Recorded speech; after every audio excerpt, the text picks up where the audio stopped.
Si tu as une entreprise et que tu es à fond dans l'opérationnel et que tu as un petit peu envie de sortir la tête du guidon, tu es sûrement convaincu que tu dois commencer à automatiser tes process. Parce qu'en fait, partout, tu vois que tout le monde automatise ses process, tout le monde utilise l'intelligence artificielle, mais toi, tu te demandes par où tu dois commencer. Et en fait, c'est une bonne question.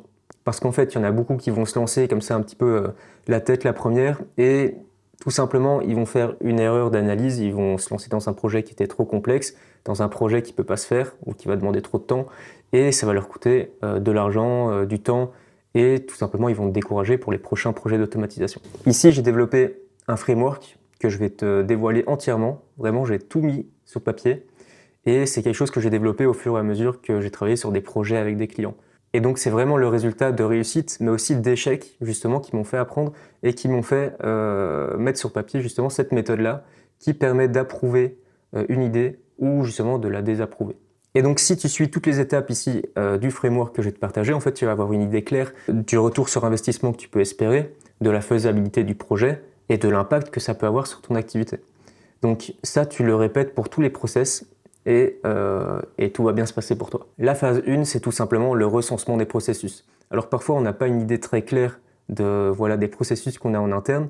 Bah, c'est pas très grave, là c'est le moment de se poser les questions et vraiment c'est un atelier qui peut prendre 2-3 heures où tu te poses avec toi et les personnes qui sont concernées justement par les activités que tu as envie d'automatiser et tu peux te poser ces quelques petites questions-là. Voilà, j'ai mis une petite liste de questions, c'est pas une liste de questions exhaustive, mais tu vas regarder globalement quelles sont les tâches répétitives que vous effectuez quotidiennement, hebdomadairement ou mensuellement et qui impliquent des étapes standardisées. Quelles tâches percevez-vous comme particulièrement fastidieuses, redondantes et consommatrices de temps précieuses? Dans quel cas devez-vous transférer manuellement des données, copier-coller par exemple, d'un outil ou un système à un autre? Et ensuite, voilà les données que tu dois absolument récolter. Et c'est sur base de ça qu'on va faire toute la suite du procédé.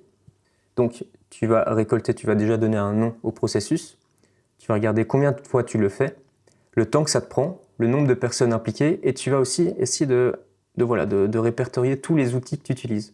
Donc ça peut bien prendre 2-3 heures, mais il faut vraiment prendre le temps de le faire et de le faire consciencieusement, parce que ça va vraiment être le socle de l'analyse. Ensuite, il y a la phase 2, qui est vraiment la grille d'évaluation, et ça va être aussi le cœur vraiment de l'analyse, donc il faut le faire consciencieusement. Ici, je t'invite surtout à écouter et à comprendre un petit peu la logique qu'il y a derrière.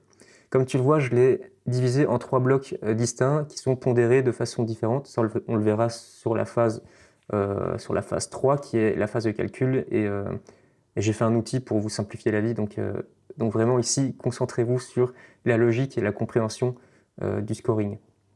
Mais donc, on va avoir le premier bloc qui est l'impact sur le business.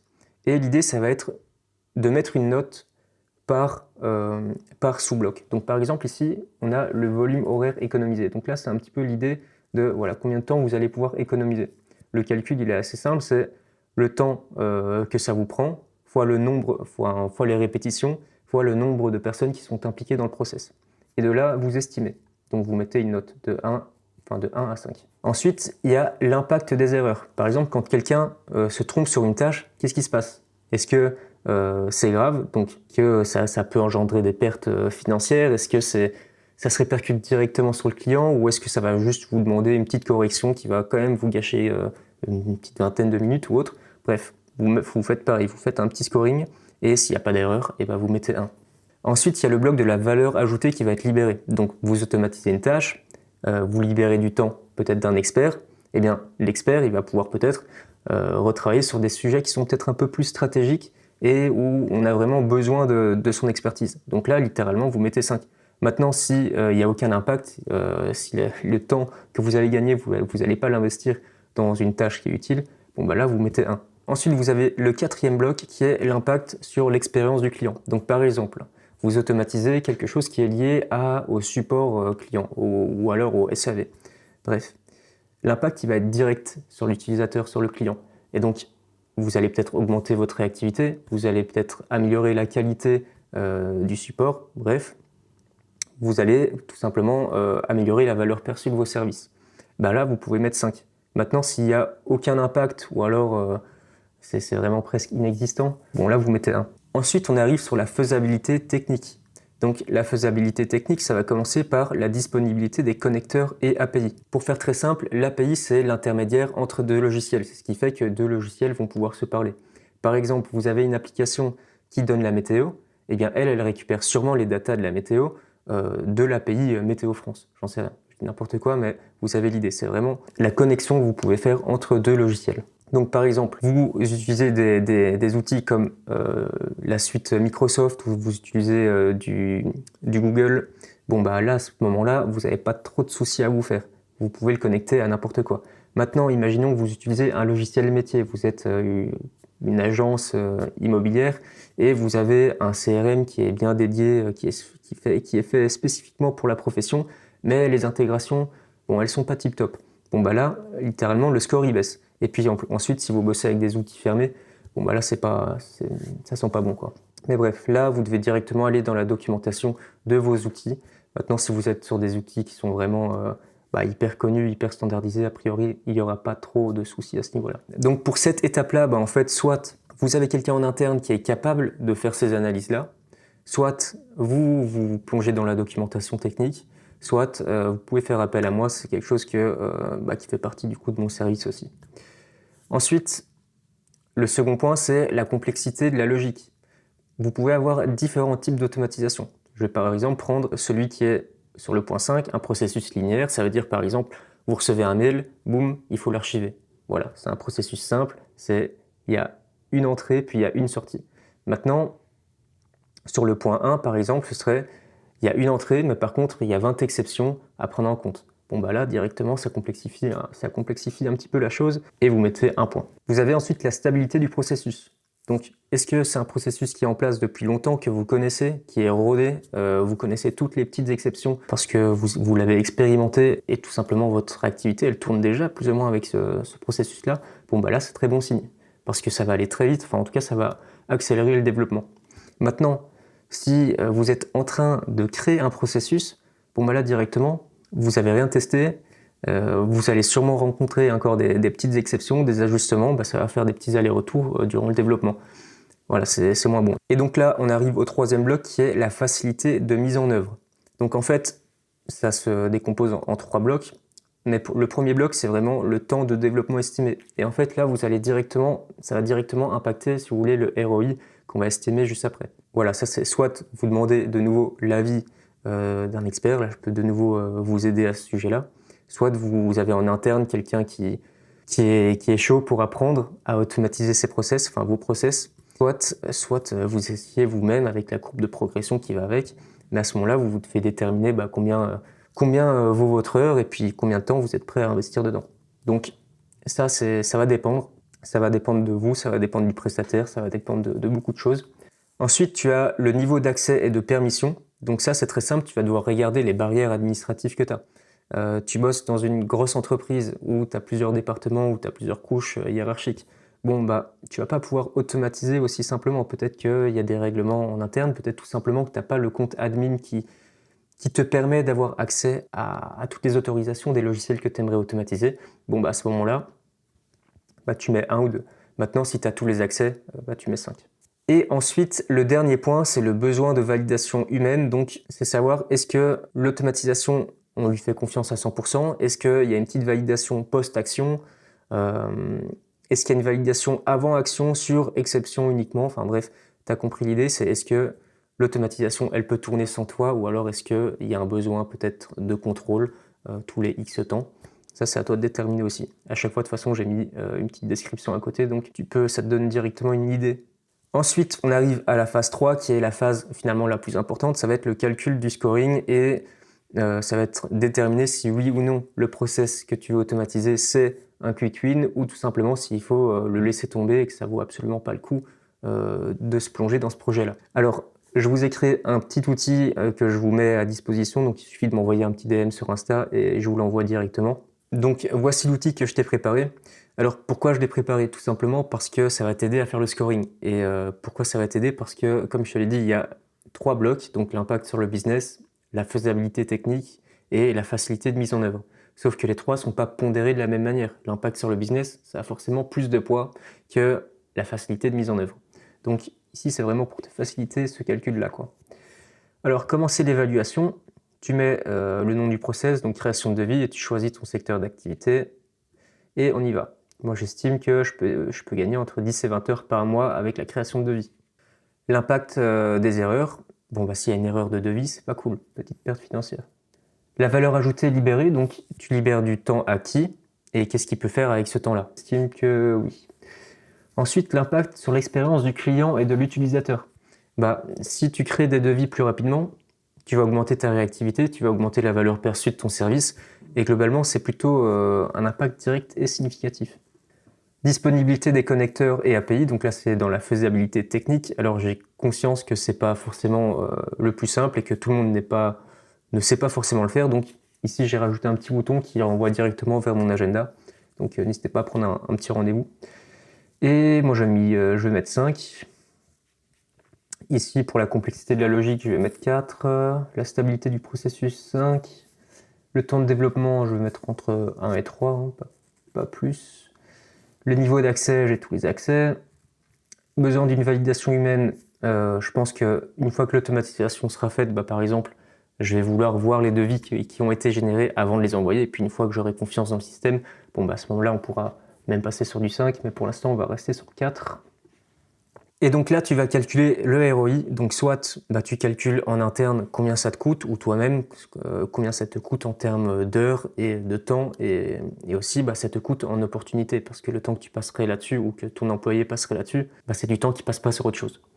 Ou alors tu demandes à un prestataire externe, et bien sûr tu peux toujours faire appel à mes services. Donc ici tu mets, je sais pas, on va mettre 2000 pour l'exemple. J'ai dit qu'on économisait entre 10 et 20 heures sur ce projet-là, donc on va mettre 15. Et que voilà, on va mettre le coût horaire d'un employé, on va mettre 80, ce qui n'est pas déconnant. Et puis ici, tu vois que globalement, tu peux estimer un retour sur investissement sur 1,7 mois. Donc tu regardes le score maintenant et tu vois que c'est littéralement un quick win. C'est un truc que tu dois automatiser rapidement puisque l'impact sur le business est élevé, la faisabilité technique pareil, la facilité de mise en œuvre aussi, et donc tu as un ROI qui est en plus rapide. Donc voilà pour l'outil. Maintenant que tu as les scores de tes process, tu sais plus ou moins, enfin tu connais les quick wins, tu connais les gains incrémentaux, tu connais les projets stratégiques, etc. Tu sais pourquoi ces process-là ont été priorisés ou non. Bien, tu peux faire une roadmap. Alors la roadmap, comment tu peux la faire? Il y a différentes priorités. L'idée, c'est pas de simplement implémenter des projets comme ça. L'idée, c'est aussi de créer une adhésion autour de cette transformation quelque part que tu es en train de créer dans ton activité. C'est pas simplement de l'automatisation qui est bête et méchante. L'idée, c'est vraiment que tout le monde accepte le changement. Tout le monde, on voit que ça sert à quelque chose. Et donc, c'est pour ça que tu vas commencer dans les 2 premiers mois même par les quick wins. Tu vas voir un impact élevé avec une faisabilité qui est franchement élevée aussi, et tu vas avoir un retour sur investissement rapide. Donc tout ça, ça va te donner confiance quelque part dans ta roadmap, dans le changement que tu es en train d'opérer, et ça va te mettre en confiance pour les projets qui sont un peu plus complexes, qui sont les projets stratégiques. Donc là, il y a un impact qui est fort, mais comme je l'ai dit, c'est plus complexe, et donc ça demande un peu plus de développement, et un risque que tu aurais été peut-être un peu moins prêt à prendre avant. Alors que maintenant, voilà, tu es plus ou moins sûr que tu as une méthode qui est éprouvée, tu as calculé quelque chose et tu te fais confiance. C'est-à-dire que l'investissement, tu seras moins frileux sur cet investissement-là, quoi. Et ensuite, tu arrives sur les gains incrémentaux, donc la priorité 3, et ça, tu le fais après avoir fait les projets stratégiques. Donc les gains incrémentaux, c'est quoi? Typiquement, c'est ceux où il y a un gain modéré. Donc c'est vraiment ici, on est dans de l'optimisation des process, quoi. On est plus sur les quick wins, etc. On est vraiment sur, on arrondit les angles. Et là, on est sur les gains modérés, mais avec une faisabilité qui est correcte. Voilà, où il faut un peu plus chercher peut-être. Et donc, c'est vraiment de l'optimisation un peu continue. Et ensuite, bah, forcément, il y a des process qui ne valent pas le coup d'être automatisés parce que des process qui changent trop ou quelque chose qui a été mal identifié, quelque chose d'instable, de trop complexe. Et donc, ça, il faut soit reporter, soit abandonner, soit réévaluer et faire différemment. Et donc, tu te fais un petit plan d'action, tu te fais, voilà, processus 1, voilà son nom, tu mets le ROI estimé et le gain estimé par mois. Et ensuite, tu dis, voilà, l'objectif, c'est d'économiser autant d'heures ce mois-ci. Donc, ça, c'est pour la roadmap. Et ensuite, on arrive à la phase 5, qui sont donc vraiment les red flags. Alors, je vais commencer par le principal, c'est un processus non documenté. S'il n'y a pas une documentation claire, bah, ça sert à rien. Il faut d'abord standardiser la chose et surtout, bah, si le processus il est dans la tête de quelqu'un, bah, mettez-le d'abord à plat sur papier et ensuite vous vous pencherez sur l'automatisation. Ensuite, un processus changeant, bah, voilà, on ne va pas automatiser un process qui change dans 2 mois. Ça n'a pas beaucoup de sens, à moins que bon, bah, voilà, l'impact soit tellement énorme que ça vaille le coup, mais sinon, n'automatisez pas ça. La logique est incomprise, c'est-à-dire que personne ne comprend réellement ce qu'il y a derrière. Donc, à ce moment-là, il faut mapper le process. Ça rejoint un peu la documentation, mais l'idée ici, c'est vraiment d'avoir une compréhension. Parce que des fois, comme je le disais au début de la vidéo, c'est que on n'a pas toujours conscience ou on n'a pas toujours décortiqué un process. Des fois, c'est quelque chose qui est tellement ancré que c'est même plus fait consciemment. Et donc de là, on ne sait pas vraiment où sont les exceptions, etc. Juste, ça te paraît logique, mais en fait, c'est pas du tout logique si tu veux l'automatiser. Il faut que ce soit clair et il faut que tu puisses mapper tout ça. Ensuite, le coût. Bah forcément, si l'automatisation te coûte plus cher en maintenance et en développement que ce qu'elle te rapporte réellement, ça sert à rien. Ensuite, il y a la résistance de l'équipe. Forcément, si tout le monde est contre l'automatisation que vous êtes en train de mettre en place, ce qui va se passer, c'est qu'on va juste essayer de contourner ce process-là. Donc ce qu'il faut faire, c'est vraiment bien accompagner, bien conduire le changement et tout va bien se passer. Et donc c'est hyper important d'aussi garder à l'esprit voilà, le fait que le changement, c'est pas toujours facilement accepté dans ton entreprise et dans ton activité. Mais je pense que tu le sais probablement. Le point 6, c'est des données de mauvaise qualité. Alors ça tue ton automatisation. Parce que si tu as un CRM, par exemple, dans lequel les datas, elles sont pas du tout propres, eh ben, il va se passer n'importe quoi. Si, par exemple, dans ton Drive, tes fichiers, ils sont nommés n'importe comment, par exemple, fichier final 2, fichier final 3, fichier final, bon, on va pas savoir faire grand-chose. Et ensuite, une automatisation, ça tourne rarement à l'infini, hein. Il y a toujours des erreurs qui arrivent, et c'est comme ça, c'est normal. S'il n'y a pas une personne qui est dédiée à ce travail-là, ton automatisation, dans 2 mois, elle est à la poubelle. Et ce sera dommage parce que c'est un outil qui était rentable. Donc soit tu as en interne quelqu'un qui sait gérer ça, soit tu délègues ça à un partenaire externe qui est capable qui a une vue sur tes automatisations, qui peut te conseiller sur ce qu'il faut mettre en place, que tu pourrais mettre en place pour gagner du temps. Et voilà. Donc bien faire attention au fait qu'une automatisation, il faut la maintenir. Et donc bien sûr, ça c'est quelque chose que je fais avec mes clients. Voilà, si tu veux que je fasse ce travail-là pour toi, donc cette analyse de scoring, de roadmap, etc., n'hésite pas à m'envoyer un DM sur Insta. Et j'espère que ça t'aura plu. J'ai mis pas mal de temps et d'énergie dedans, donc j'espère vraiment que ça pourra t'être utile. Et on se dit à bientôt. N'hésite pas à t'abonner aussi et à mettre un petit like. Et on se dit à bientôt. Ciao.